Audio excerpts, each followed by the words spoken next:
Welcome to the Mind vs. Action journey, where every week I will share experiences, thoughts, and ideas on how you can go from thoughts in your mind to actually taking actions.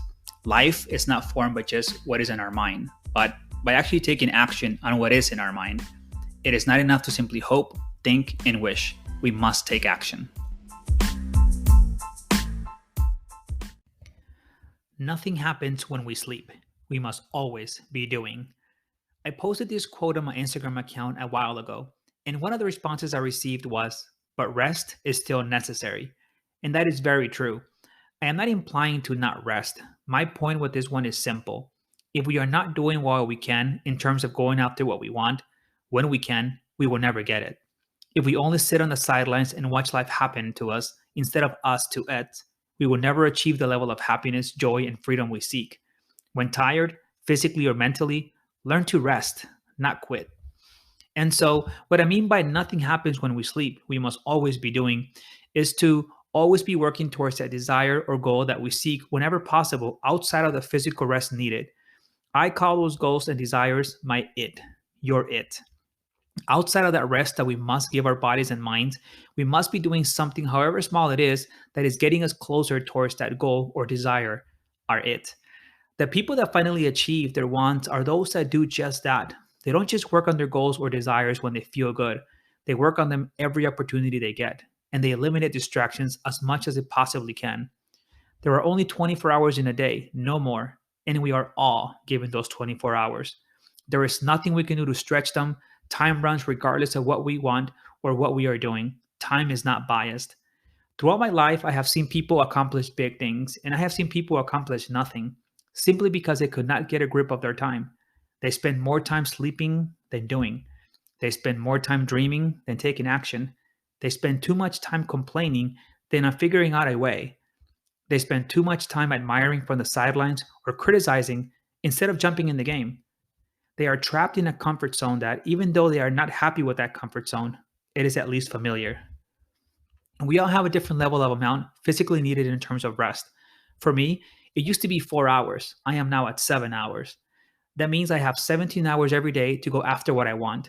I myself have my life down to a science. I know exactly how long it takes me to do every little thing from eating, showering, to taking a dump. I am always working on my it, either directly or indirectly. My it are my kids, more specifically, to give them the life and freedom of choice I never had. With that one of mine comes a lot of work behind it, from the financial, psychological, to physical amount of work needed in order for my it to be fulfilled. Part of my day are spent on the financial part, and the rest of it is spent on the other big part of my equation. In fact, a lot more time goes into the psychological part of my it. As for me, that is where I believe will make the greatest impact.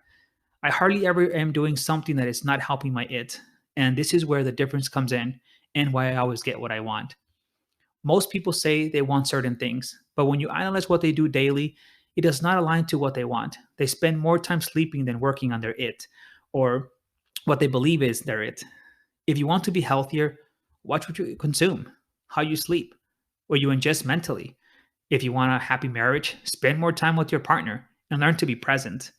If you want happy kids, give them your presence, support, and love, not just your credit card.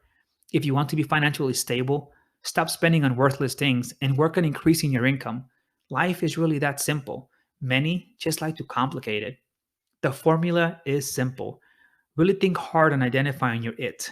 Figure out the amount of time your body needs to rest and spend every other minute working towards your it. If it does not help you get your it, get rid of it. Whether it is a habit or a person, drop it. Is it hard? Perhaps. But I believe it's harder to continue to live life not getting your it or working towards it. Because when you are working on your it, as hard as life might get, it is bearable. You enjoy the process, the journey.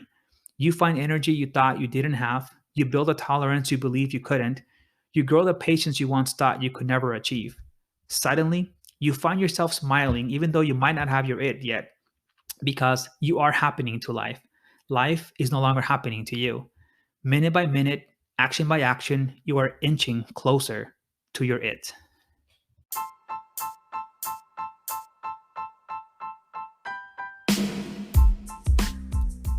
Please subscribe to my blog, podcast, or YouTube channel to get notifications when my weekly entry is posted. I promise I will never disappoint. Thank you, and till next time, I challenge you to own your thoughts, actions, process, results, and ultimately your life story. Most importantly, I challenge you to go from thoughts in your mind to taking actual actions on those thoughts, as nothing happens until actions are taken.